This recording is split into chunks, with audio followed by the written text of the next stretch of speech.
Bem-vindos também à reunião semestral do nosso grupo. Espero que tenha efetivamente feito boa viagem. Sei que viagens longas. Onde é que está o Carlos? Carlos Rodrigues. Carlos, se fores até aqui, dá um bocadinho, não é?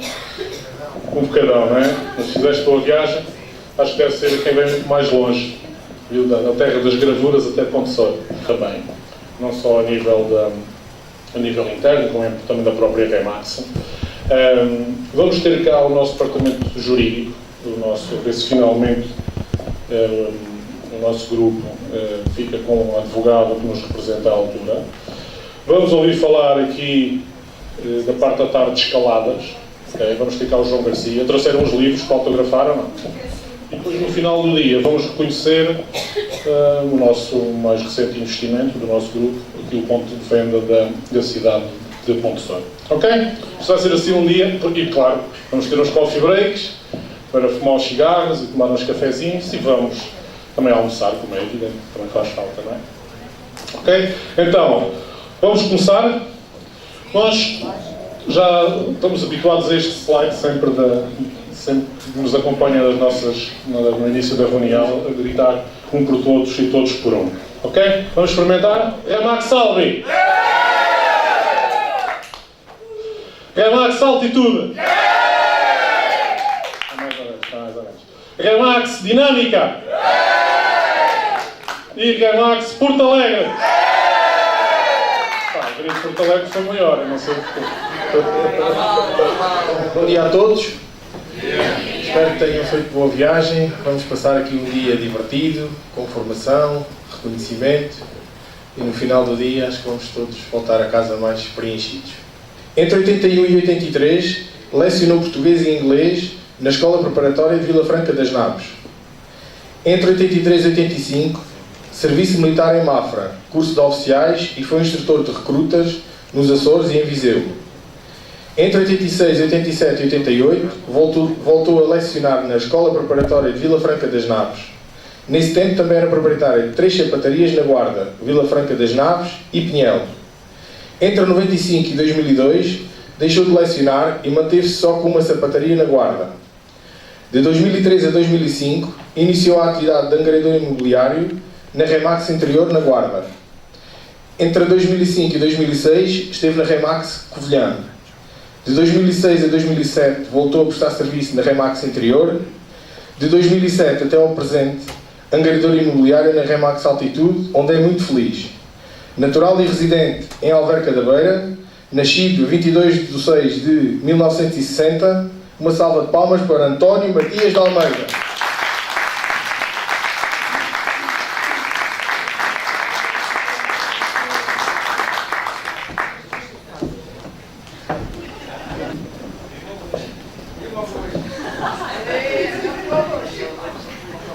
Ingressou na Remax Porto Alegre em 2001. Gosta de frequentar cursos de formação, mas fica irritada quando estes não correspondem às expectativas. Gosta de analisar o comportamento humano. É a maior crítica de si própria, mas não julga os outros ou tenta ao máximo não o fazer. Só pratica 60% daquilo que sabe.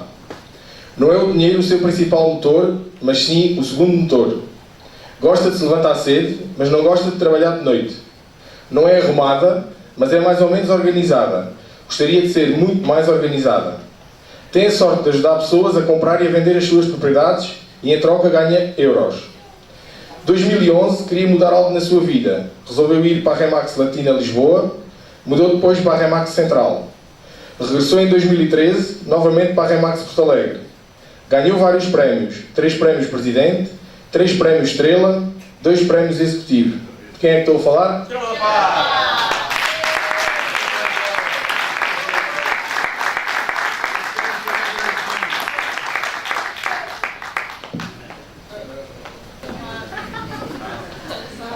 Dezembro de 2004, ingressou no mercado imobiliário, através da ERA. Abril de 2005, ingressou na Remax. Desde então até o momento já fez mais de 330 transações. 21 de 12 de 2005 fez a primeira escritura, 8 meses depois de ter aceito o projeto Remax. Desde então, as escrituras nunca mais pararam. 3 dias depois participava na Convenção Nacional da Remax em Troia. 39 meses consecutivos a faturar. 2016, a sua esposa Helena junta-se ao projeto e forma uma equipa. 2017, a Helena mantém-se no projeto, mas na condição de sua assistente. Elias Moraes, para juntar-se a esta equipa. Bom, antes de mais, obrigado por terem aceito o nosso desafio. Acho que é uma experiência gira que vamos fazer pela primeira vez. Vocês vão perceber ao longo da reunião porque é que nós escolhemos estes 3 colegas. Hoje estão aqui eles, amanhã podem estar aqui outros, seguramente.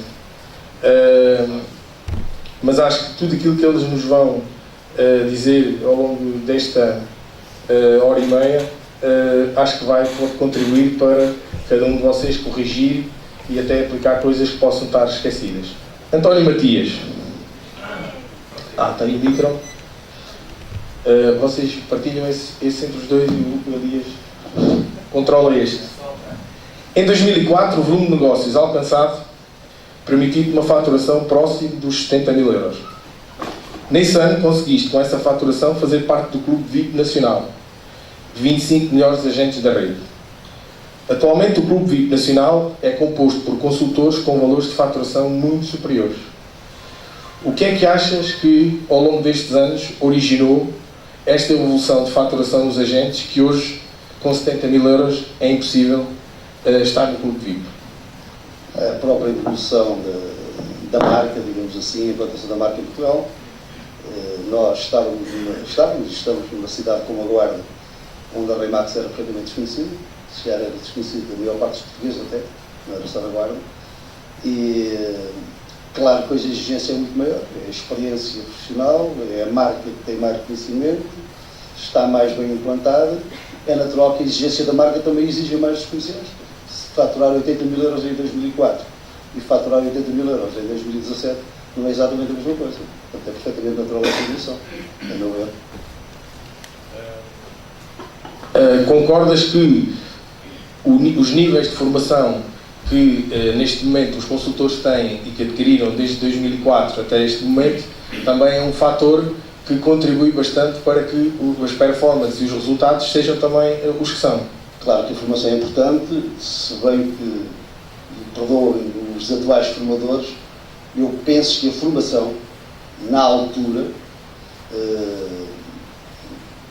isto é politicamente incorreto, mas penso que era uma formação superior, digamos assim, em termos de qualidade, em termos qualitativos, do que é hoje, com toda a franqueza. Os formadores da Remax, tu também passaste por lá, e eu estou-me a lembrar do Luís também, o Luís também, que era, sobretudo, o Anjo de Radera, um homem com uma experiência fantástica, que se calhar teve alguma dificuldade em adaptar os métodos que eu trazia do Canadá a Portugal, e houve alguns conflitos até connosco, formandos na altura, por causa disso. E ele, em 2, 3 anos, conseguiu ver que, de facto, o nosso mercado era um bocadinho diferente e ele adaptou a formação dele à nossa realidade. E, sinceramente, até hoje eu ainda não conheci outro formador com um nível qualitativo que tinha hoje o Fradeiro, claro. Estrela, na tua apresentação referes que só praticas 60% do que sabes. O que é que sabes e praticas? O que é que sabes e não praticas? Porquê é que não praticas? O que acontecia se praticasse era que ganhava para 4 vezes mais do que eu ganho. O que sei que pratico, na parte da angariação, pratico. Se calhar mais do que 60%, de certeza. Aquilo que faço, rege também um bocado aquilo que aprendi com o Anjo, não é? Porque comprei aquilo que ele ensinou e faz-me sentido. Aquilo que eu não pratico, podia trabalhar muito mais, podia trabalhar se calhar muito mais horas, como eu disse, não gosto de trabalhar de noite. O inverno, os dias faz de noite às 5h30 da tarde, os dias já mais pequenos. O que é que tu transmitirias aos teus colegas, algo que tu sentes que fazes muito bem? Aquilo que eu acho que eu faço muito bem é mesmo o relacionamento com o cliente. Eu, à semelhança daquilo que tu uma vez disseste, ou eu tenho que gostar muito da propriedade, ou eu tenho que também dar bem com o cliente. Mas dar bem com o cliente é uma imposição, não é uma condição. Eu sou uma pessoa bastante flexível nessa parte, dou-me bem com todo o tipo de pessoas e consigo estabelecer uma relação de confiança e onde eu me sinto muito à vontade, muitas das vezes para aconselhar, e quando aconselho como se fosse uma coisa para mim. E acho que é isso que eu faço mesmo melhor. 5 meses foi o tempo que demoraste a transitar da Era para a Remax. Que razões estiveram na base de mudares de uma marca de referência em Portugal, também, a Era, para a Remax? Assim, eu estava a terminar o curso na STG em Porto Alegre e estava naquela fase em que os estudantes estão a terminar o curso e começam à procura de trabalho. Vi um anúncio e respondi a esse mesmo anúncio, não sabendo bem o que é que queria fazer, quais eram as funções, mas por curiosidade acabei por ir falar lá com o gerente e fui recrutado. Só que, passado algum tempo, comecei a ver que aquilo não se enquadrava na minha forma de trabalhar, havia muita confusão, pouca gente, passava o tempo permanentemente na loja, serviços de loja permanentes, porque éramos só 2 ou 3 agentes, e convidaram-me para a Remax, explicaram quais as diferenças entre a Remax e a Era, e aceitei esse desafio até hoje. E quando entrei para a Remax tive 9 meses sem receber algum dinheiro. Deixa-me pensar. O primeiro negócio foi depois da formação. Entretanto, mesmo sem dinheiro, o meu broker propôs-me tirar uma formação que eu estava ansiosa por fazer, e fomos para o Porto 3 dias fazer a formação do Anjo Fradeiro. Não sei se não estava. As coisas que eu aprendi lá, cheguei cá, coloquei em prática, acho que no dia a seguir, quando chegámos, e fiz o primeiro negócio da Remax, não? Sim. O primeiro negócio da Remax. E por isso é que eu digo, comprei aquilo que o Ângelo me vendeu, porque a mim fez-me sentido. Temos que filtrar as coisas do Canadá e cá, mas fez-me todo o sentido e meti em prática, e tenho consciência que se não tivesse ido à formação não teria vendido aquele imóvel, e muitos mais, não é? Mas sei que é muito importante, tal como o bate-porta é fundamental, e eu tenho que confessar, fiz um único dia e vendi uma casa à custa disso. Mas é um sacrifício tão grande que eu faço, que eu prefiro não vender uma casa. É mesmo um sacrifício muito grande. É uma estupidez da minha parte. Não é feito noite. É uma estupidez da minha parte, talvez seja uma crença, é de certeza um medo, e é um medo estúpido, porque inclusive eu já fiz os censos, há uns anos atrás, andei a fazer os censos na rua, e os censos a bater à porta e pedir informações sobre a vida das pessoas, que ainda é mais complicado do que bater à porta e tentar vender uma casa. Pronto, ainda vou ter que ir a uma formação para tirar este medo da minha cabeça e estas coisas estúpidas e passar a fazer bate-porta. Foi importante para ti essa convenção? Qual é a descrição que podes fazer aos teus colegas que nunca estiveram numa convenção? Recomendas que estejam presentes nas convenções? É assim, eu entrei no fim de 3 dias, estava na convenção. Na altura a convenção era obrigatória, o que não acontece hoje, mas aconselho a todos aqueles que tenham possibilidades de ir às convenções que o façam. Eu tenho ido, nestes 12 anos que estou na Remax, só não fui, acho que com este ano, 3 vezes, de resto tenho ido sempre às convenções, acho que é muito giro. Podiam ser mais baratas, mas pronto, isso é outra questão. Gostei porque deu a ideia do que é a Remax no global, a nível nacional, dos prémios que se lá vão receber. Não nos dá uma ideia daquilo que é o trabalho no dia a dia, isso não, mas é um dia, são 3 dias em que se resume aquilo que foi o ano inteiro, onde o pessoal se conhece entre lojas, faz amigos por vezes, conhece outras pessoas, e pronto, são os dias de divertimento e que se aprende sempre alguma coisa de novo. Matias, não me esqueci de ti. No passado estiveste na Remax Interior e na Remax Covilhã. Este ano completas 10 anos na Remax Altitude. O que destacas principalmente como grandes diferenças do funcionamento das duas primeiras agências para a Remax Altitude? A primeira experiência, embora tenha muitas histórias pelo caminho, isso dava para o dia todo, foi uma experiência agradável. Primeiro porque é uma realidade completamente desconhecida da minha parte. Os resultados foram ótimos, em termos profissionais. Cresci muito como agente imobiliário e foi uma experiência, de facto, para o bom e para o mau, uma experiência excepcional. Também se aprende com os erros. E às vezes são lições que se pagam caras, mas que nos ensinam muito. E eu passei várias fases dessas, nesse tempo. E por uma questão de recurso, e porque gostava da marca e gostava da atividade, fui trabalhar com a Remax Covilhã em condições muito adversas. Eu tinha um escritório na Guarda sem visibilidade, nem o meu cartão de visita podia ter a porta. Essa era a condição de obras em Boas, a título excepcional, e havia uma loja aberta na Guarda, uma Remax na Guarda. E eu estava a trabalhar num escritório ligado à Remax Covilhã, com quem as relações, vocês sabem bem, quais são as relações da Dona Graça Reis com o resto da rede, não é? Portanto, isto era mais complicado ainda. De maneira que isto mais complicado se tornava. Na altura, para quem conheceu, o broker da Guarda era o Pedro Neves,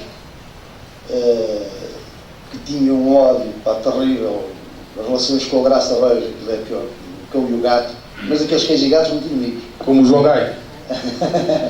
Eu não sei como é que é. Mas foi uma experiência enriquecedora. Se calhar com a Graça Reis não foi negativo porque ganhei dinheiro, ainda consegui prémio, mesmo a trabalhar naquelas condições, mas em termos de formação, aí claro que houve ali um hiato na minha formação, porque os comerciais da Graça Reis não sabiam o que era formação. Só para terem uma ideia, a primeira vez que foram a uma reunião de vendedores, os comerciais da Graça Reis, fui eu que os levei no meu carro à Maia, porque eles não sabiam que havia reuniões de vendedores, nem sabiam que havia convenções, não sabiam nada dessas coisas. De maneira que foi ali assim um bocadinho, agradeço à senhora, que me abriu a porta, podia ter fechado e abriu, e se ela não tivesse aberto a porta, eu se calhar estaria a trabalhar noutra imobiliária qualquer. E depois surgiu a hipótese da Remax Altitude, que é isso, foi um projeto para valer, e a prova disso é que estamos lá há 10 anos. Eu sempre me disseram de início que, enquanto não chegasse ali às 20 angariações, que as coisas não começavam a mexer bem, e é verdade, eu assim que atingi cerca de 20 angariações, comecei a fazer negócios, portanto, acho que pode ser um número interessante para se pensar, para quem entra de início, tentar chegar às 20 angariações, não desistir, ter aquela meta, porque de certeza que quando chegar mais ou menos a esse nível, e se forem realmente boas angariações, a partir daí vai começar a vender, vão começar a continuar a angariar e os negócios vão se fazer daí para a frente. Ok, obrigado, Elias. Matias, como te disse, íamos falar do Ângelo e agora vamos falar do Ângelo. Fizeste parte, conjuntamente comigo, com a Estrela, o Carlos Miranda, do primeiro programa de coaching desenvolvido pela Remax em Portugal, em que o formador era o Ângelo Fradeira. Como é que tu caracterizas esse plano de formação que nós fizemos na altura, que foi bastante intenso, foi um processo de 9 meses, e que importância teve esse plano de formação para o teu negócio? Eu, antes de falar no coaching, se me permites, eu acho que há um curso que nos marcou a todos, pelo menos a mim, se calhar ao Elias, que foi o Sales Training. Eu acho que esse foi o curso que nos deu a maior embalagem, que nos deu a maior força, e aí é que penso que todos nós percebemos bem a essência deste negócio.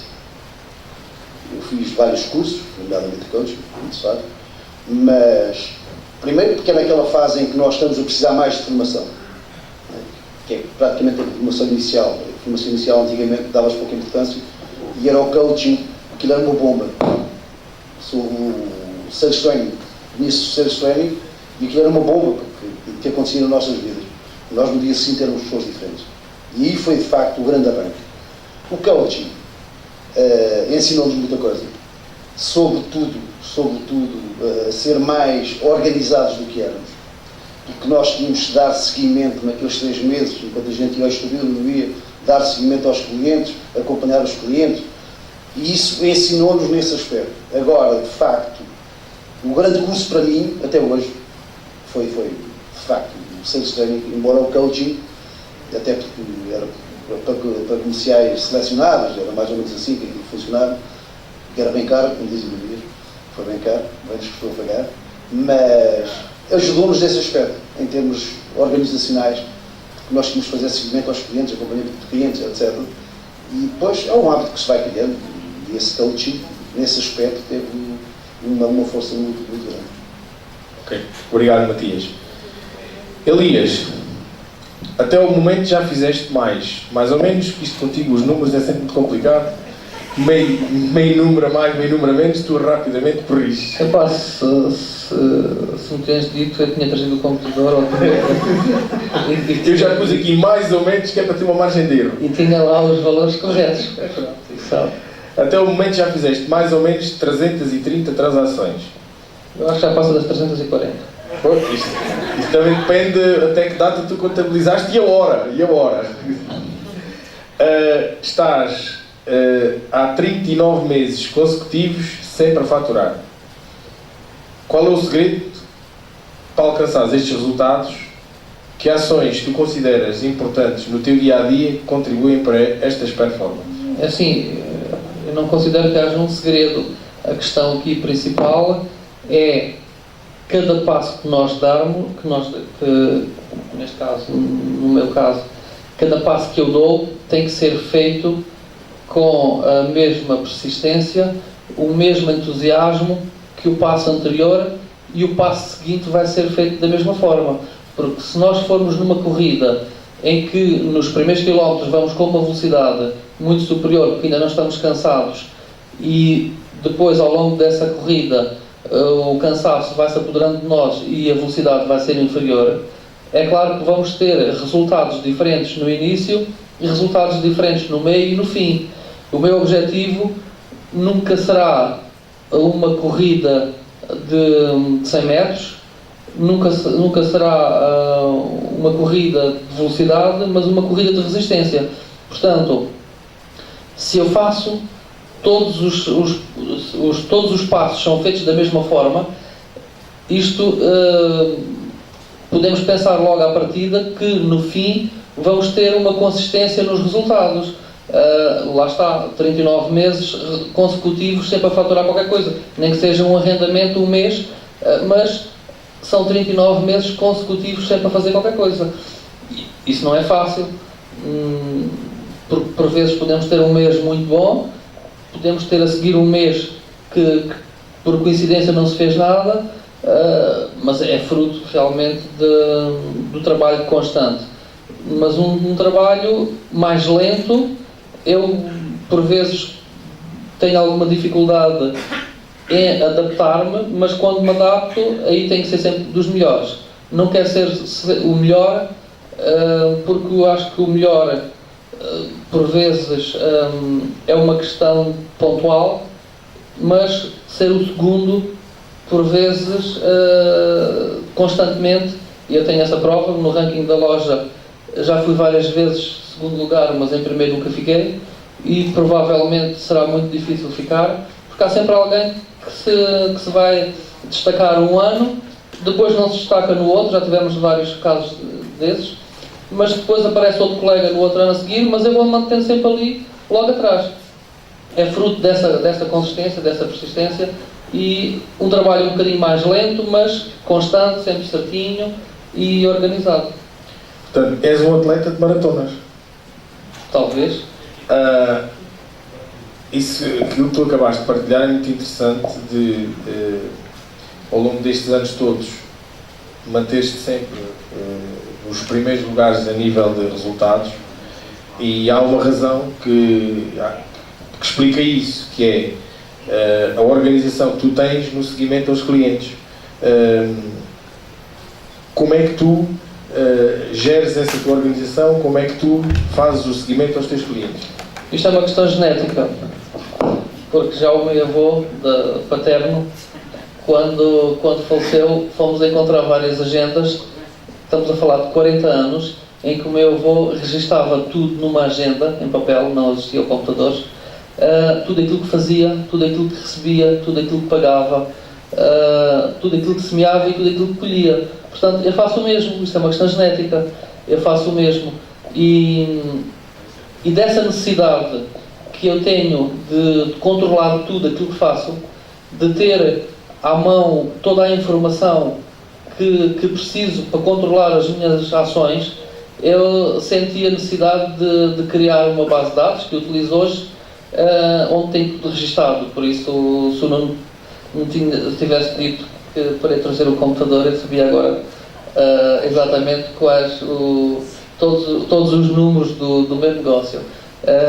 Portanto, criei a base de dados à minha maneira, às minhas necessidades, e tenho tudo aquilo que preciso, controlo tudo, tenho tudo registado. Qualquer coisa que eu preciso, tenho ali tudo, desde os contactos dos compradores, dos vendedores, as visitas, as propostas, os processos de venda, tudo aquilo que recebo de comissões.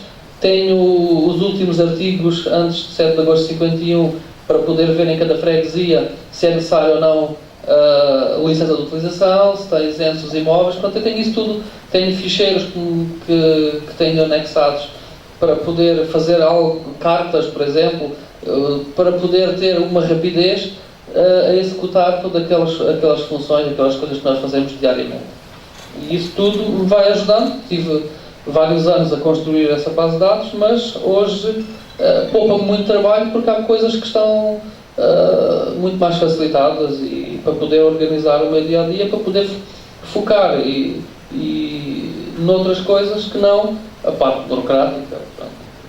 Fica então a promessa que daqui por uns anos vamos ter a Maria Beatriz também com estas organizações e com este planeamento, seguramente, porque isso é uma questão genética. Não sei. Pode ser que saia mais à mãe nesse aspecto. Obrigado, Elias. Estrela, referes que o dinheiro não é o teu principal motor, mas sim o segundo. Podes-nos revelar qual é o primeiro? É muito vago. Mas na minha profissão posso dizer e posso dar um exemplo que tu conheces muito bem, e é um exemplo de motivação, e quem quiser usar força. O Matias falou do coaching, e se tu te lembras, nós na altura do coaching apostávamos até com os postais de Natal qual de nós é que ganhava mais. Eu este ano tenho uma motivação muito grande, ainda é recente, mas é muito grande, que a partir de hoje tenho que arranjar um dinheiro e pôr para lá 5 cêntimos por dia, porque o nosso colega José Galocho anda a correr atrás de mim, e eu este inverno vou trabalhar à noite, porque não vou pagar o jantar ao fim do ano. Porque eu chego ao dia da outra, eram 9 e tal da noite, ou 10 da noite, estávamos a discutir quem tinha feito mais no dia, e a ameaçar com o jantar, quem perder paga o jantar ao fim do ano. Por isso a mim motiva muito, isso é isto que me dá vontade de ir trabalhar, é uma dessas coisas. E no ano em que nós fizemos isto também, foi no ano do coaching, e graças a Deus que estas coisas nos trazem dinheiro, não é? Agora, eu gosto imenso de trabalhar, gosto imenso daquilo que faço, e posso-vos dar o exemplo da minha vida particular, da minha casa. Eu sou uma pessoa super desarrumada, como disse que era desarrumada, mas no dia em que arrumo e no dia em que limpo, vou até o cotonete limpar onde tiver que limpar. No trabalho sou igual, aquilo que faço gosto de fazer muito bem feito. E gosto de sentir orgulho em mim naquilo que faço. Há coisas que não faço. Como disse, que só faço 60% porque não sei se, ou porque sinto que não tenho capacidade para fazer tudo e por isso não faço, ou porque não me dá prazer fazê-lo e é por não fazer. Não sei se respondi à tua pergunta, olha.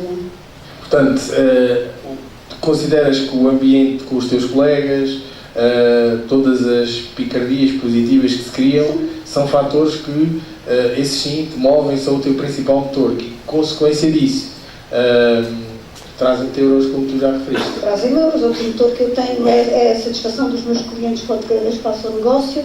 Eu ontem fechei um negócio de uma casa que angariei há uma semana e que os clientes estavam preparados para estar 2 anos sem vender a casa, e ontem fiz a primeira visita. Percebi-me disso ainda não há muito tempo, que há muitas propriedades que eu vendo na primeira visita.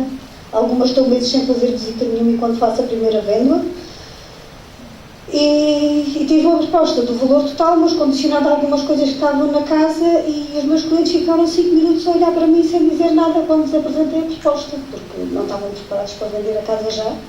Ficaram felicíssimos, fartaram-se de dar os parabéns e a dizer: olha que trabalho tão rápido fizeste. Isso, o trabalho não foi rápido porque já vinha com reuniões com eles de há um ano para cá. Ou seja, foi uma angariação que eles queriam entregar um valor muito mais alto, e temos vindo a falar e agora angariei e vendeu-se logo. Eu acho que ela merece uma salva de palmas. Esta satisfação dos meus clientes que a mim também me motiva a fazer bem e a fazer melhor. Bom, eu com o Zega hoje já tenho dias de começar a trocar mensagens às 5 da manhã. Isto agora, se vocês andam nesse desafio, vou mostrar uma central telefónica. Não, deixa-me só completar uma coisa que a Estrela disse. A Estrela diz que a maior parte das angariações se vende na primeira visita. As minhas sim. As minhas é 1,6. Eu não quero dizer que eu tenho muita sorte em trabalhar com o Elias, porque há muitas situações em que ele me pede qualquer coisa a mim, eu dou-lhe a ele. Depois, quando eu preciso, já não sei onde é que as tenho, mas já sei que eu estou engordada, estão com o Elias. Ou seja, à partida que passem com o Elias, estão sempre seguras. Obrigado. Matias, ao fim de 14 anos de ligação a esta marca, qual é o sentimento que podes partilhar com os colegas? Conselhos lhes podes dar? Primeiro, quem ainda não gosta da marca, habitue-se a gostar da marca. Quem não conseguiu gostar da marca, está a perder tempo. Nós ou gostamos de facto daquilo que fazemos, e este gostar é mesmo gostar, na verdadeira acessão da palavra. Depois há diferentes métodos de trabalho. O Elias tem um método que é muito gráfico, tem tudo registado, não sei o quê, eu não sei nada dessas coisas. Imagina a papel, é que não estou o tempo de ter o. As vantagens é mais uma questão burocrática das próprias regras da Remax Portugal do que propriamente a alteração à forma de trabalhar, porque não houve grandes alterações. O objetivo é que haja um complemento entre o trabalho que eu faço e o trabalho que a Helena faz. O objetivo será ainda para alcançar, em que eu trabalho as angariações e a Helena trabalhar os compradores. Agora, esse objetivo ainda não está alcançado, ainda vai demorar tempo, porque as coisas acho que devem ser feitas com calma. Mais uma prova daquilo que eu disse há pouco, que tem alguma dificuldade em fazer logo as coisas a grande velocidade logo de início, então tem que ir muito devagar, mas se nós quisermos também construir uma pirâmide, temos que fazer uma base larga e ela vai subindo muito. Estrela, há bem pouco tempo partilhaste comigo que sentias que tudo estava a correr bem. Ainda há bocadinho disseste que estavas contente. É visível na tua expressão essa felicidade. Se o brilho dos teus olhos falasse, o que diriam para os teus colegas? O Daniel. O Daniel aprendeu comigo, eu é que tenho que dar. Acho que tudo me corre bem na vida, né? Também faço por isso.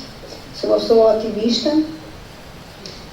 E não é só o trabalho que nos faz ter brilho nos olhos. Mas acho que está tudo, a minha vida está tranquila, não tenho nenhum sobressalto, tudo me corre bem, pronto, não tenho nenhum segredo para contar. Essa alegria, essa energia atrai coisas boas. Sempre. Esta felicidade da estrela e o nome dela, como ela diz, também ajuda. É isto que nós também queremos que seja algo que seja transversal a todos os que aqui estão e aqueles que vão entrar, porque se gostarmos de vestir a camisola que temos vestida e se nos sentirmos conforme a estrela acabou agora de nos partilhar, com certeza os dias são muito mais fáceis de encarar. Todas as adversidades que nos possam surgir são muito mais fáceis de ultrapassar e às vezes aquela pequenina pedra que nos aparece à frente é uma pedra que nós utilizamos não para atirar o outro, mas para nos ajudar a construir o castelo. E quantas mais pedras nós encontrarmos, mais forte vai ficar o castelo. Obrigado por... E acho que os vossos colegas também ficaram bastante gratos por esta partilha. Obrigado.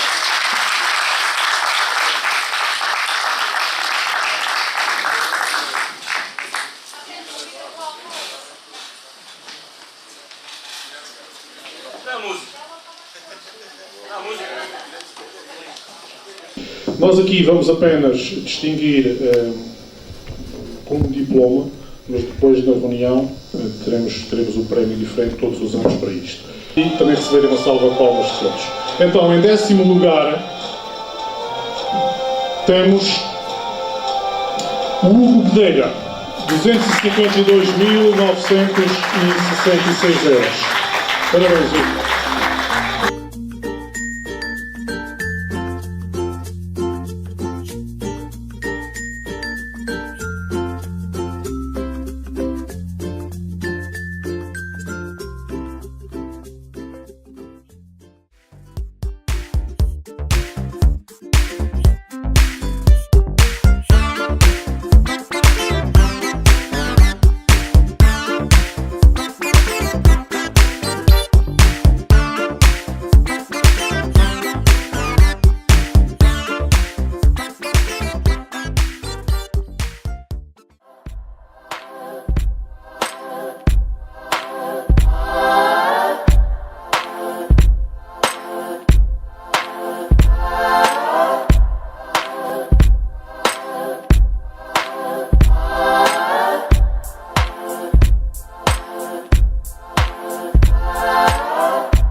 Vamos então dar início à nossa parte da tarde com a palestra com o João Garcia.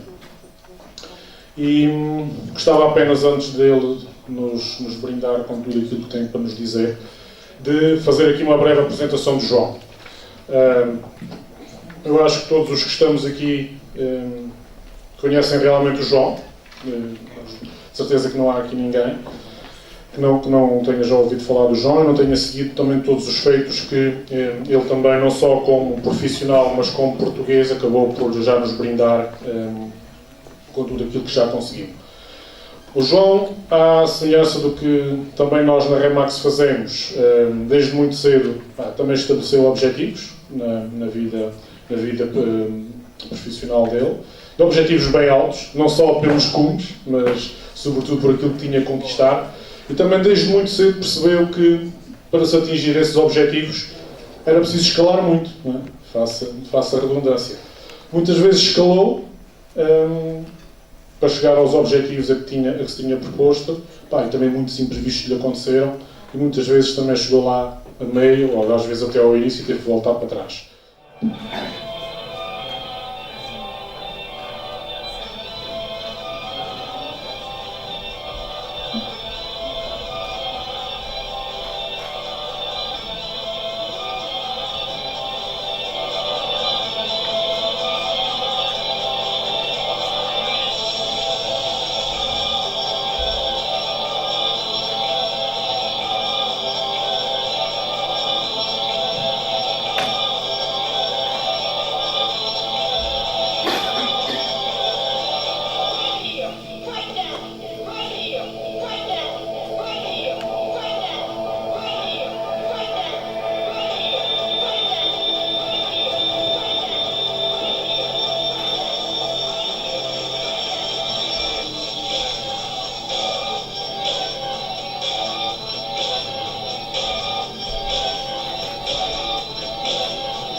Uma salva de palmas para o João Garcia.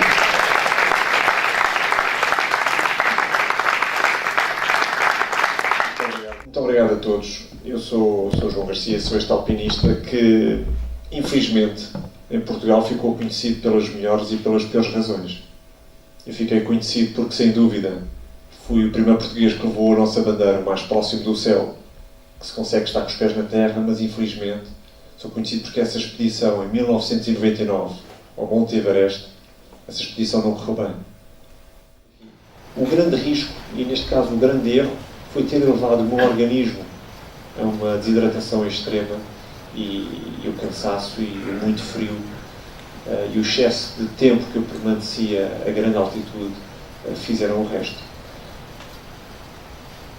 Eu tenho um livro que se chama A Mais Alta Solidão e muitas pessoas me perguntam: então essa solidão sentiste no topo do Everest, à espera do companheiro para tirarem a fotografia? Eu digo: não, olha, isso nunca me passou pela cabeça. Essa mais alta solidão eu vivi numa cama, num quarto de hospital, todos os dias a olhar para as mãos e a perguntar sempre: e agora o que é que eu vou fazer? Não é? Eu estive 92 dias em cima daquela cama, porque tinha ordens do médico de não pôr os pés nem as mãos no chão. Nos hospitais existem uma série de bactérias até aos 30 centímetros de altura, e o facto de um dia eu querer ser teimoso e pronto, ao homem, querer ir à casa de banho, mesmo em cima dos cotovelos, e fazer para não molestar ninguém, infectei os pés e perdi mais um bocadinho. De maneira que tive 92 dias em cima daquela cama e garanto-vos que não foi fácil pensar todos os dias: e agora? O que é que eu vou fazer? A primeira coisa que eu tive que fazer foi admitir o erro, que errei. É logo o primeiro começo. E compreender que a montanha não tinha feito mal. Depois acabava por estar rodeado por pessoas que, ou por ignorância ou simpatia, vinham com aquelas teorias: pagaste um preço demasiado alto, a montanha não te quis. Mas tem que ser, neste caso, tem que ser pragmático. Romantismos ao lado. Eu cometi erros, a montanha está lá. Os riscos, eu conhecia-os e sabia que havia estas consequências. A segunda coisa que eu tive que compartimentar e compreender é que eu tinha tido muita sorte. Tinha sobrevivido. O meu companheiro tinha falecido. E, portanto, eu tinha uma segunda chance. De maneira que, quando saí do hospital, compreendi estas três coisas e, portanto, foi fácil perceber o que é que eu tinha a fazer. É voltar à montanha. Mas, claro, agora com as mãos assim, e na altura isto estava muito pouco calejado e ainda estava tudo muito fragilizado, tudo o que eu tocava era doloroso. Bem, vamos lá ver, vou ter limitações e fiz exatamente aquele percurso que eu vos contei há pouco. Voltei outra vez à Serra da Estrela, já não fui de bicicleta, já tinha carro na altura, voltei outra vez aos Pirineus, voltei outra vez aos Alpes, voltei outra vez à América do Sul, montanhas de 5 e 6 mil metros, voltei outra vez ao Himalaia e 2 anos depois do meu acidente no Monte Everest, 2 anos depois eu tinha conseguido subir outra montanha com mais de 8 mil metros. O poeta diz que o sonho comanda a vida e todos nós sonhamos e todos nós temos a obrigação de tentar concretizar alguns desses sonhos. E a dada altura comecei, ano após ano, 2 em 2 anos, desafiava-me numa destas grandes montanhas. Eu comecei a acreditar neste sonho de escalar, porque não, todas estas grandes montanhas. Existem milhares de montanhas de 6 e 7 mil metros, mas só existem 14 montanhas no planeta com mais de 8 mil metros. Bem, por que não tentar escalar estas montanhas todas? Só que isto era ousado porque em 2003, depois de 2005, nessa altura só havia 3 pessoas no mundo que tinham conseguido escalar todas estas montanhas. Eu também sou preguiçoso, como qualquer um de vós. Também há aqueles dias em que fico ali estupidamente com a AXN, ali a fazer o desporto do polegar, não é? E depois recebo um SMS a dizer: João, amanhã às 7 horas da manhã na piscina de Jamor. E caraças, desligo o telefone. Ok. Às vezes, naqueles momentos, caem de paraquedas estes mini desafios que nos ajudam a mais rapidamente deixar a fraqueza e avançar no bom caminho. Não é? Eu tenho que estar grato a essas pessoas. E é como vos digo, não são alpinistas, são outros desportistas, outras pessoas que se vão cruzando no meu caminho e que me têm ajudado. Eu tenho que estar grato, já estava a esquecer a família, claro. Não é? Tenho que estar grato à família, ao apoio incondicional que me tem dado todos estes anos, para o bem e para o mal, como se costuma dizer no casamento, que, enfim, que estão lá, com cume ou sem cume, estão lá no aeroporto e que nos recebem de braços abertos. Tenho que estar grato, não os posso esquecer. E depois, incrivelmente, são essas pessoas que nos querem tanto que a gente às vezes até maltrata mais. Porque acho que já estamos à vontade e temos que inverter essa coisa. Isto é uma mensagem, não é para vocês, é para mim. E eu tenho que estar grato aos patrocinadores, que já percebemos que são negócios da publicidade, mas se eu não tivesse essa oportunidade de negócio eu não tinha conseguido concretizar parte dos meus sonhos. Eu tenho que estar grato nos países onde estão essas montanhas, no Paquistão ou no Nepal. Tenho que estar grato às pessoas que nós contratamos para levar os equipamentos, tais 30 dias de comida à base destas montanhas, porque eu sozinho, eu e os meus companheiros não conseguimos. Não é? É preciso organizar uma caravana de animais, ou 50 carregadores, ou ofertar um helicóptero. É que, ao contrário do que nós estamos habituados, nesta confortável Europa, lá do outro lado do mundo, lá porque nós pagamos, não quer dizer que as coisas vão acontecer. Também é preciso boa vontade. As coisas do outro lado do mundo funcionam de outra forma. Portanto, eu tenho que estar grato também em esses serviços terem sido cumpridos. Depois, já no ato de escalar, eu tenho que estar grato aos meus alpinistas, e às vezes não só, às vezes a outros alpinistas de outras posições, porque às vezes eu não vou no dia de cume, quando está boa meteorologia, eu não vou ao cume necessariamente com os meus alpinistas, eu vou com os sobreviventes das várias expedições, aqueles que não adoeceram, que não desmotivaram, que planearam bem a vida, não foram só com 30 dias e no dia seguinte foram embora, e no dia seguinte veio o bom tempo e os gajos morreram na praia, não é? Portanto, eu tenho que estar grato a pessoas que no dia de cume, enfim, cria-se ali uma cooperação internacional e há ali um espírito de entreajuda. Ou seja, quando eu olho para trás, eu vejo que realmente eu fiz muito, mas também fiz muito pouco. E no dia que eu me esquecer de partilhar isto convosco, se calhar é o dia que estou-me a tornar muito esquecido ou arrogante. E uma coisa eu vos garanto, os arrogantes na montanha não sobrevivem durante muito tempo. Hoje em dia estamos a viver tempos diferentes. Eu não vou dizer difíceis nem fáceis, estou a dizer diferentes, porque as coisas evoluem mais rapidamente do que há uns anos atrás.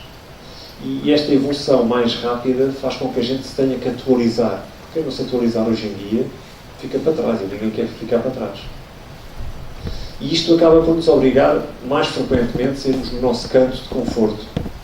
E perante esta aparente adversidade, a única coisa que eu vos posso aconselhar é fazerem, não, mas é pensarem como um alpinista. Perceber que, se calhar, a montanha não é o obstáculo. Se calhar a montanha, na verdade, é o caminho. Como se costuma dizer, para bom entendedor, meia palavra chega. Eu gostava agora de poder dialogar convosco, mas nos dois sentidos. Se tiverem dúvidas, se quiserem colocar alguma questão, terei todo o prazer em responder. Entretanto, vou roubar ali uma garrafinha de água para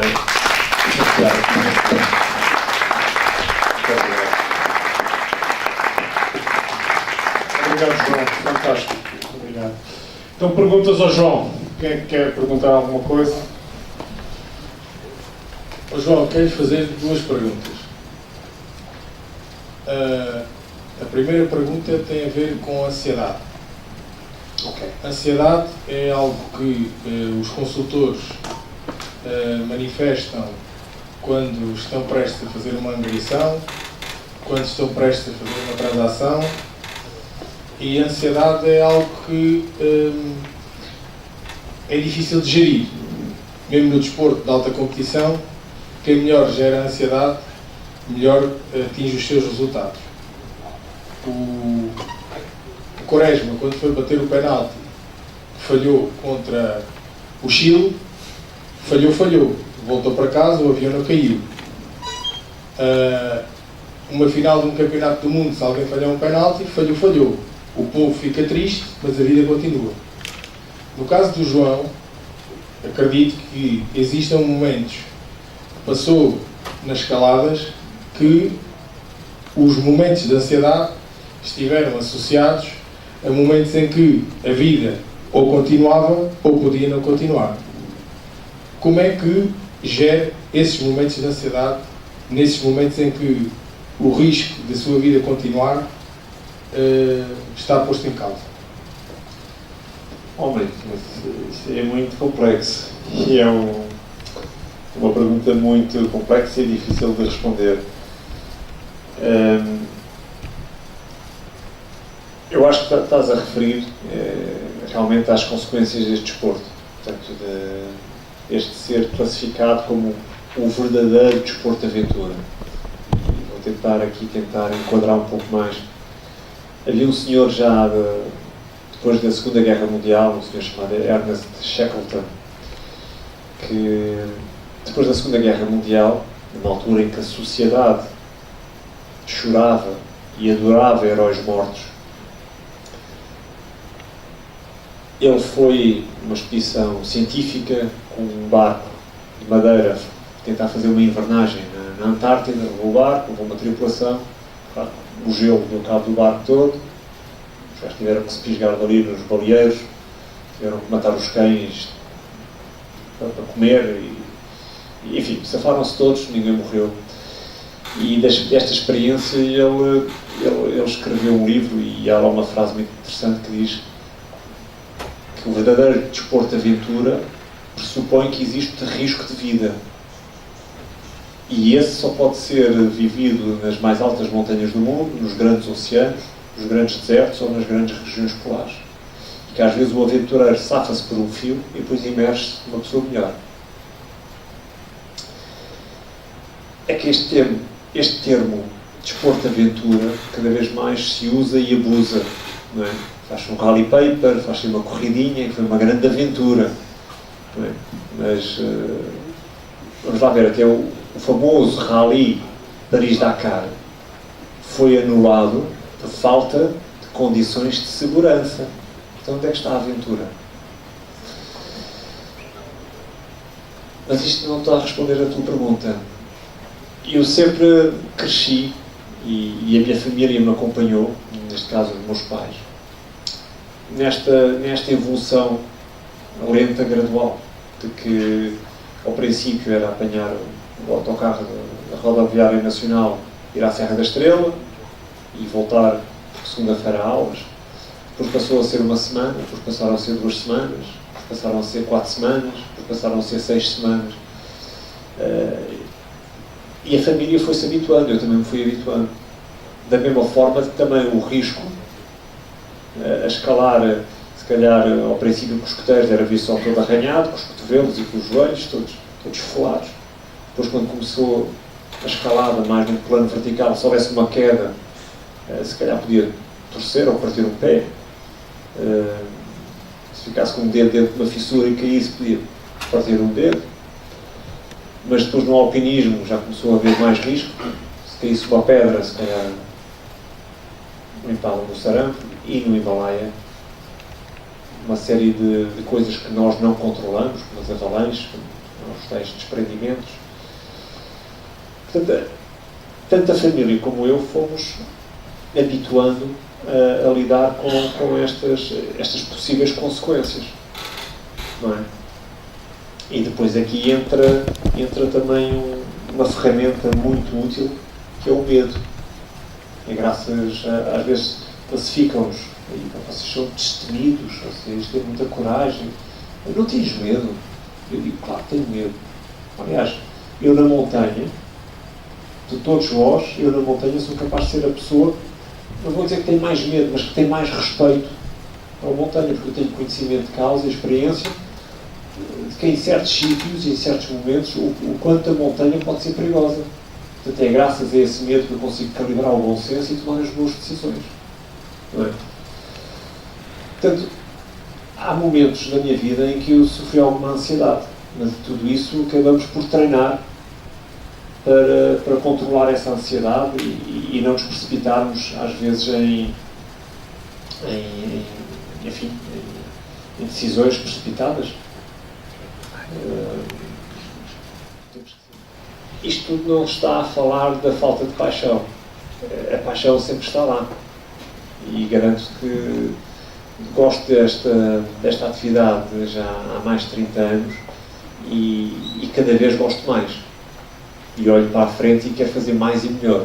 Aliás, isto foi uma pergunta que me fizeram os jornalistas quando eu regressei da última expedição e ainda estava na fase de me cair a ficha, de ver realmente o que é que eu tinha conseguido, ainda não me tinha percebido. Não é lá em cima, no cume, que levanto os braços, já absorvi tudo, não. É descer agora, é descer até ao Campaz, ir à segurança do Campaz. Depois agora quero é voltar ao aeroporto e abraçar a família e os amigos. E só depois é que a mim é que me vai cair a ficha. Mas logo no aeroporto estavam lá os amiguitos jornalistas. Então, João Garcia, pois, você fez isto muito rápido e tal, muito bem. Então, e agora? Qual é a próxima?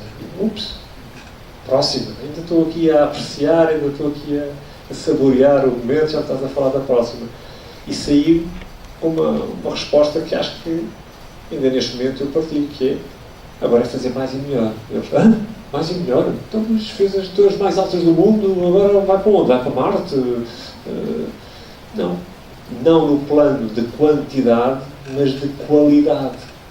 Quando eu olho para trás, vejo que tenho vindo a fazer um trabalho bom e a tornar melhor profissional. Já nem falo só de alpinismo, estou a falar de melhor profissional como veículo publicitário. Tive que, no fundo, ao passar da paixão ao profissionalismo, tive que abraçar uma série de outras competências e outras responsabilidades. Já não sou um alpinista, não, já sou o chefe da expedição que tem responsabilidades acrescidas. Já não sou só o alpinista que tem que só subir, não. Eu tenho que gerir também informação, tenho que escrever crónicas, tenho que filmar e editar imagens e mandar, tenho que colaborar com os media partners. Eu antes viajava só com uma mala e agora ando comigo sempre a viajar com 2 malas. Uma das malas é as cordas, é as tendas, é aquilo, as botas, é aquilo tudo. E quando vejo a outra mala, não tem nada de alpinismo. São painéis solares, são computadores, são terminais de satélite, são câmaras. Eu não preciso nada disto para subir. Preciso. Enfim, quando eu olho para trás e vejo tudo o que fiz, eu vejo e encontro uma série de pequenos buracos e uma série de pequenas coisas que eu ainda posso melhorar. Portanto, quando eu olho para a frente, para o futuro, eu tenho a legitimidade de dizer, eu agora quero fazer mais e melhor.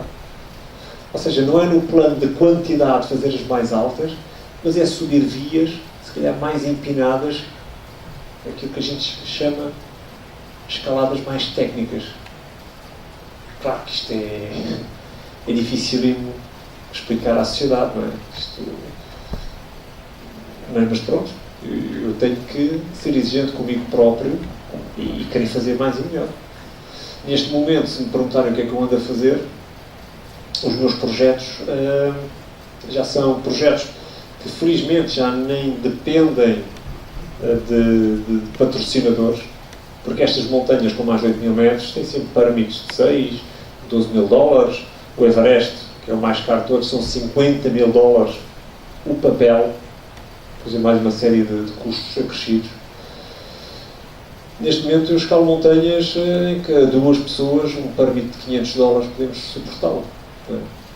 E faço mais com menos, porque já que estou lá com um grupo de clientes a fazer passeata, ir lá aos 5 mil metros, mostrar o Everest, fazer um callzito, andar em cima dos glaciares e tal, eles regressam a Portugal, eu já lá estou. Já está paga a viagem, já o meu organismo já se adaptou à altitude, programo mais 2, 3 semanas e fico lá e faço uma escalada para o meu belo prazer. E essas escaladas são escaladas em sítios onde nunca ninguém subiu. Coisas mais técnicas, coisas inclusive que não se sabe se é possível subir. Portanto, isso é o tipo de dificuldade que eu neste momento busco. É o alpinismo de exploração. Não saber o que é que está ali ao virar da esquina, não saber se calhar a dada altura vamos ter que dar meia volta ou se vamos conseguir chegar lá acima. Mas a tua pergunta era a manutenção da paixão e da motivação. É com coisas intermédias, portanto tenho um grande objetivo, o próximo objetivo está a 1 ano de distância, mas eu até lá vou arranjar sarna para me coçar. Ok. Ficou pela primeira. Estamos em cima do tempo, João. Muito bem. Uma grande salva de palmas. Muito obrigado a todos.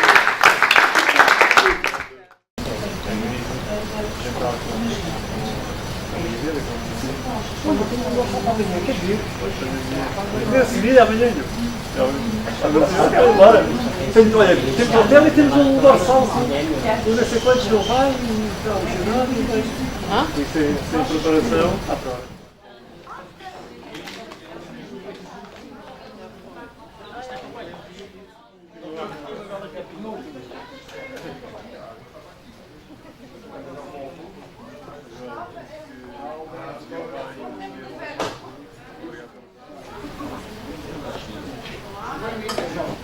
Agora vamos apresentar aqui uma alteração que é referente aos serviços jurídicos, que eu vos pedia que recebessem esta informação, mas por enquanto, quer na Guarda, quer em Porto Alegre, não divulgassem até os diretores da agência comunicarem aos colegas do Dr. José António Ramalho que a 15 de setembro prescindimos os seus serviços. E aproveitando a presença dele, que eu convido para chegar aqui ao palco, ele vai-nos falar só 10 minutos de 2 ou 3 coisas, depois terá a oportunidade noutras reuniões de falar com mais tempo, mas vai-nos dar aqui 2 ou 3 dicas do que é importante para o que nós nunca desejamos, mas que tem estado a acontecer bastante, que é casos em tribunal de litígio, tentar que depois ele, com a sua ajuda, nos possa fazer ganhar esses processos em tribunal. Portanto, Dr. José António Ramalho, antes de mais, muito obrigado por ter confiado no Grupo Casas do Interior. Isto é a amostra, estamos a crescer todos os dias, mas o grupo está saudável, a Remax Portugal mais saudável está. E embora em tempos de marés altas parece que corre tudo bem, mas os casos de litígio são cada vez mais numerosos. Obrigado. Muito obrigado pela apresentação. Houve aqui um momento que eu senti um par de sapatos, na fase em que não divulgues. Não sei se tem uma publicidade que havia aí, umas sapatarias, que eram as melhores, mas não divulgam. Senti-me um bocado um par de sapatos nessa fase. Outra coisa, queria agradecer muito ao Miguel, ao João, à Teresa e ao Nuno por este convite. E como o Miguel disse, eu trabalho com a Remax Portugal e ter aceito este convite obrigou-me a refletir um bocadinho, não foi muito. Porquê? Porque vocês são sobretudo clientes também da Remax Portugal e ao fazer isto poderá haver situações de conflito, mas a estrutura moral destes sócios é mais do que suficiente, é uma garantia mais suficiente que não iremos nunca ter esses problemas e nunca será uma dor de cabeça minha colaborar com este grupo, ao mesmo tempo mantendo como sócio não, como advogado da Remax Portugal, que eu me deve a mim ser sócio. Ora bem,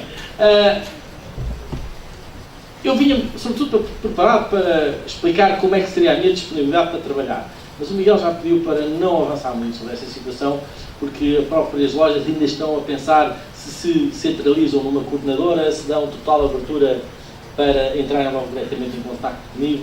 Iremos depois, um momento mais tarde, afinar essas questões. E então pediram para eu falar aqui umas breves palavras em situações que possam surgir nas direções imobiliárias e como prevenir esses conflitos na mediação imobiliária. De facto, conflitos sempre existiram e nesta altura que é fácil de vender, aparecem mais. Pensa-se, na altura de expansão, é mais fácil vender uma casa, ou seja, é mais fácil às vezes, à última hora, prescindir do mediador imobiliário. No tempo de crise, isto passa a publicidade, no tempo de crise, a Remax cresceu muitíssimo, e cresceu muitíssimo porque de facto demonstrou o seu dinamismo, a sua capacidade profissional e como podia servir bem os seus clientes. Era muito difícil vender uma casa sem recorrer ao serviço de uma mediadora como a Remax. Portanto, a Remax Portugal vende tanto em momentos de expansão como em momentos de crise. E é isto que dá uma certa garantia à vossa profissão integrados numa rede como a Remax Portugal. Sobre a questão dos conflitos com os vossos consumidores, com os clientes, é preciso ter presente, sobretudo, as obrigações que um mediador imobiliário, neste caso um mediador, tem que ter perante os seus clientes. Quando a lei diz aquela questão, a obrigatoriedade de verificar a legitimidade de contratar, a obrigatoriedade de certificar-se que o imóvel corresponde às características daquilo que está a ser dito, são situações exatamente importantes para não haver dúvidas e não haver conflitos de interesse entre os compradores e os vendedores. A legitimidade para contratar é de facto saber se vocês estão a falar com a pessoa que possa vender o imóvel, se são de facto um proprietário. No passado houve situações inacreditáveis de inquilinos que se faziam passar por proprietários, conseguiam contratos de promessa, sinais, recebiam pactos de sinal e depois desapareciam. que é muito grave. Outras situações que podem existir é serem vários proprietários, aparece um sem procuração e sem mandato dos outros, quer colocar a casa à venda. Um caso muito comum nos tempos correntes. Os divórcios, há sempre um deles, sobretudo o marido, que já se sabe que a casa de morada de família é atribuída à mulher, e então o marido tenta resolver vender a casa, e é normal recorrer aos serviços de uma mediadora e pedir para pôr a casa à venda. Bom, e isso aí pode trazer problemas. E onde é que vocês devem sempre certificar-se dessa possibilidade? É sempre pedir uma ficha informativa do registro predial, que aí é que vocês vão efetivamente verificar se aquelas pessoas são ou não são as pessoas proprietárias daquela casa, ou se irão necessitar de autorizações de outras mais pessoas. Cuidado também, porque também na certidão do registro predial vocês verificam se de facto o imóvel é uma venda fácil, já tem penhoras, hipotecas e outros ônus ou encargos, que depois será sempre um óbice à realização da escritura, inclusivamente, se houver contratos de promessa pelo meio, com entregas de sinal, e depois vocês não informaram a outra parte destes ônus ou encargos, pode-se recair a lei, tem dito, os juízes têm condenado os mediadores por não terem feito esse trabalho de verificar previamente a existência de ônus ou encargos. Existiu já mais de uma vez essas situações. Portanto, chega-se ao dia da escritura, não há dinheiro para a escritura, o banco ainda está a ver muito dinheiro ao banco, quem está a pagar a escritura nem sequer sabia que é bancário e salvaguarda-se nessa situação da informação que não foi prestada e tenta mandar a responsabilidade disso para o mediador. Temos a questão também das características do imóvel, não é só a característica física, mas também jurídica, ou seja, há muitos imóveis que procuram serem vendidos no mercado, mas que não podem ter uma venda rápida. Porquê? Porque faltam documentos obrigatórios para a realização de uma escritura, nomeadamente as licenças de utilização. Existe muita casa que não tem licença de utilização, até porque, tendo umas anteriores, houve alterações, houve obras de alteração e não se foi pedido, não foi feito o registro dessas alterações, o registro dessas notificações e pedido uma nova licença. Se isto é feito com dinheiro vivo, é fácil de fazer essa escritura, porque vai-se para o notário com os documentos como eles estão e faz a escritura. Em Lisboa já há muito pronto pagamento, mas em geral é com o crédito bancário. Portanto, é riscos que não devem correr, devem sempre ter o cuidado de verificar se aquilo que está descrito na caderneta predial corresponde ao que existe no terreno e pedir esse documento. E depois também, mas depois há documentos que vocês mais à frente também com o tempo arranjam, que é a tal questão da ficha técnica e a questão dos certificados energéticos, que sempre que é necessário. Não vale a pena dizer quando é necessário a ficha técnica. Bom, reunidas todas essas garantias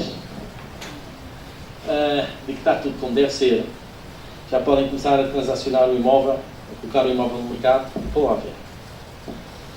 E o Miguel está muito preocupado com uma questão que de facto é fundamental. É quando vocês estão a gerir uma venda, devem documentar os vossos passos todos. Não deve ficar quase nada de boca. Quando houver um conflito com o comprador, ou neste caso com o comprador ou vendedor, dependendo do lado que estão a representar, mas normalmente essas questões é com o vendedor que existe. Se tiverem documentos comprovativos de que levaram lá os clientes a ver a casa, de que foi feita a apresentação da casa, em princípio, se um dia mais tarde aparece uma escritura com aquele comprador, vocês têm provas para ganhar e pedir o pagamento da vossa comissão. E o documento que a Remax Portugal pede para vocês usarem, e as lojas, os brokers, todos eles pedem, exigem e dizem, não sabem que é difícil colocar na cabeça de alguns vendedores, que isso é fundamental, é ter as fichas de visitas assinadas. Vocês não fazem ideia, as ações que eu não tive que pôr, é que nem sequer as ganhei, as que nem sequer tive que pôr. Porque no meio da conversa, com os outros advogados e tal, que não sei o que, esse doutor não fizeram o trabalho, porque não é verdade, que tenham levado as pessoas por aí fora, salta a ficha de visita assinada, muitas vezes nem sequer é pelo próprio comprador, mas é pelo pai do comprador ou a mãe da compradora, porque depois vão os pais ver a casa, os pais é que vão comprar, mas compram já em nome dos filhos, e depois metem os filhos a assinar as escrituras. E mas com essas provas concretas das visitas, é que até tem esta virtualidade. Evita-nos uma ação judicial, que é muito melhor. E claro, se houver o caso de uma ação judicial, ainda melhor, não pode custar, não é meio caminho andado para se ganhar esta ação. Essencialmente, hoje era o que eu vos tinha para dizer, que portanto, a vossa atividade deverá ser sempre bem documentada, inclusive até por alguns. Às vezes há o diz que se diz, o diz que não se diz, e quando está tudo documentado é tudo bastante mais fácil. Bom, penso que Gaia Fino vai começar a perder menos processos em tribunal. Ter menos processos. Vai deixar de ter. É muito importante isso. Deixar de ter. Gerir bem o processo faz com que não o tenhamos tanto em tribunal. Isto é que é fundamental, está bem? A pena é chegar lá. O doutor não quer muito trabalho. Não, porque isso vai me obrigar a trabalhar muito, de outra maneira. Vocês vão ter que pedir muita documentação, eu vou ter que analisá-la bem e alertar para os riscos e para todas as questões. E vou ter que estar disponível para receber as vossas dúvidas, os vossos comentários. E, aliás, até há muitos negócios que se fazem com a ajuda do advogado, parecem montanhas difíceis de escalar, usando o tema. Vai ser muito difícil vender aquilo, porque está cheio de problemas. E muitas vezes esses são os melhores negócios para os compradores e com vocês são recompensados com boas comissões. Já agora aproveitamos para oferecer uma lembrança a este atleta e agradecer a divulgação. Obrigado, muito Talho de foice daquilo que não só o João Garcia, como também aquilo que nós temos vindo a falar ao longo do ano e já do ano passado, sobre o planear, os objetivos, todas estas coisas. Não quero mais relembrar isto. Os nossos planos e os nossos objetivos de 2017 e, sobretudo, os vossos individuais. Vimos aqui há pouco com o João que ele próprio também traça os objetivos, também tem que planear, começou a planear desde novo. Muitas vezes planeia, não é? E depois vai lá e tem que voltar para trás. Muitas vezes nós fazemos qualquer coisa, mas quando lá chegamos vimos e que não dá e temos que voltar a tentar. Aquelas coisas que nós sabemos dos desvios e corrigir e tudo mais. Por isso este plano, ainda há pouco acabou de falar nisto, nem de propósito, para onde é que ele pretendia ir. Até dizia ao pai que ia para o Pedrógão e não sei o quê, porque havia lá um parque de campismo, ou seja, ele planeava todas estas coisas para chegar à Serra da Estrela. Portanto, quando é que ele pretendia ir? Para a Serra da Estrela, é aquilo que nós também temos que fazer. Quando é que eu vou lá chegar? Como é que faço as coisas? Eu achei brutal aquilo que ele dizia, que realmente eu estou ali a ver o Miguel, mas eu para chegar ao Miguel demora uma hora. Ele está ali à minha frente. Portanto, e isto, quando é que eu vou lá chegar? Eu vou, não é? Aquele espaço, aquela respiração, e na mediação imobiliária é a mesma coisa. O que é que eu vou fazer para lá chegar? Eu tenho que respirar 4 ou 5 vezes seguidas para conseguir fazer isso. Nós temos feito isto. E quem é que me pode ajudar? Os Sherpas, não é? A explicação engraçada do Sherpa. O indivíduo carrega, aquilo que ele fez aqui no intervalo, como é que eles carregam aquilo. Quem é que me pode ajudar a chegar ao meu objetivo, a chegar ao topo? Portanto, isso nós temos vindo a fazer ao longo desde que começamos este projeto e temos vindo a chatear-vos com isto, com muita piada. Mas, mais uma vez, e sendo final de semestre, nós vamos depois ter que trabalhar isto. Okay? Amanhã, ou no outro dia, ou na segunda-feira, amanhã não é sábado, segunda-feira, terça-feira, nós depois vamos entregar-vos novamente os planos, para vocês poderem planear mais uma vez este terceiro trimestre, corrigir alguns desvios, para chegar efetivamente ao objetivo e ao plano. Está bem? Vocês já estão habituados a fazer isto, cada um à vossa maneira, quem é que vos pode ajudar, o que é que querem obter. Ver também, vamos entregar o mapa da análise do semestre, onde é que objetivos atingimos, onde é que não atingimos, o que é que podemos melhorar, se atingimos mas depois atingimos negócios, mas falta as angariações, falta as baixas de preço, etc, etc, etc. Está bem? Imagem de notoriedade, dominar a zona, fazer angariações, fazer transações, acompanhar clientes, seguir e fidelizar, okay? Planear para estas coisinhas para o trimestre. O mapa vocês já o conhecem, para todas estas áreas, pelo menos 5 ações específicas para isto, e no verso os tais sólidos, os tais pilares sólidos do desenvolvimento do negócio. Como é que nós criamos pilares e temos estes pilares todo o ano a trabalhar para nós? Ao fim de 6 meses de trabalho deste ano de 2017, e vamos ver então como é que correu este semestre em cada agência. Correu bem? Correu bem, pessoal?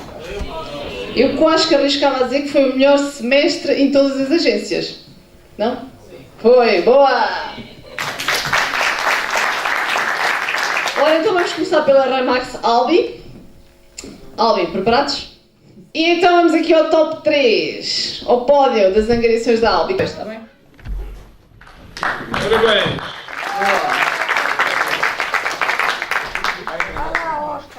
E vamos aqui ao pódio. Ah, só há um lugar. Só há um, com 2 transações. Não, são 3.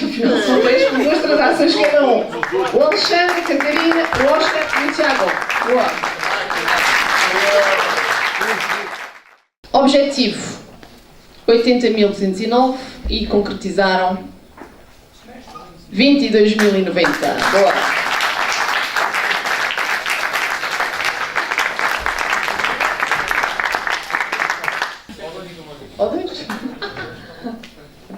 Boa, palmas para os colegas. Vamos à Remax Altitude. Portaram-se bem? Ah. Ora, então, o nosso objetivo em angariações de semestre, quantas é que eram?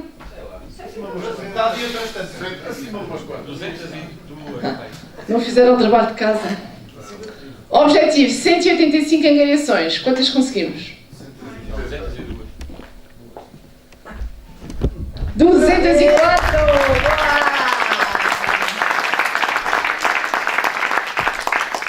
Cavalheiros. Transações. O nosso objetivo eram 126 transações e conseguimos 123 transações. Boa! Falámos aqui de 3.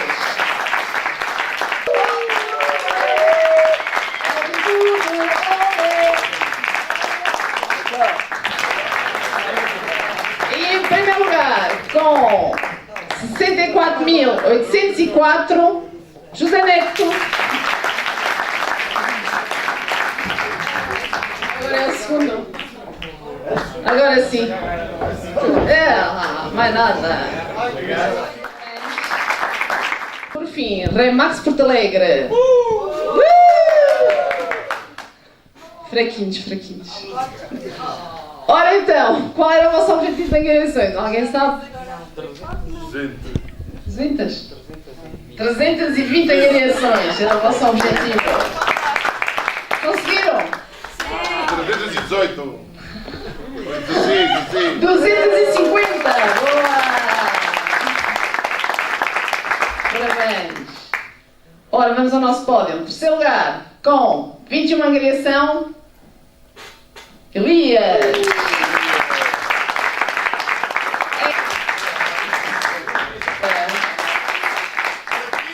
Falamos ao fim do ano.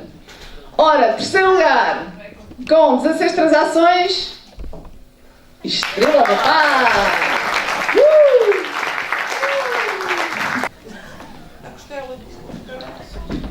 Boa! Parabéns! Eu só por uma.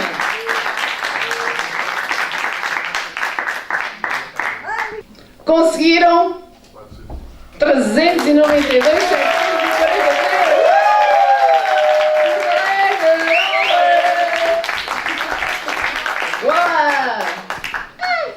Os trocos.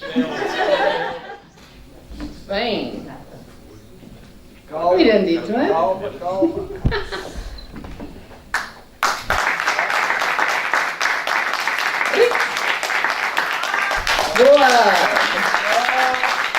Que bonito!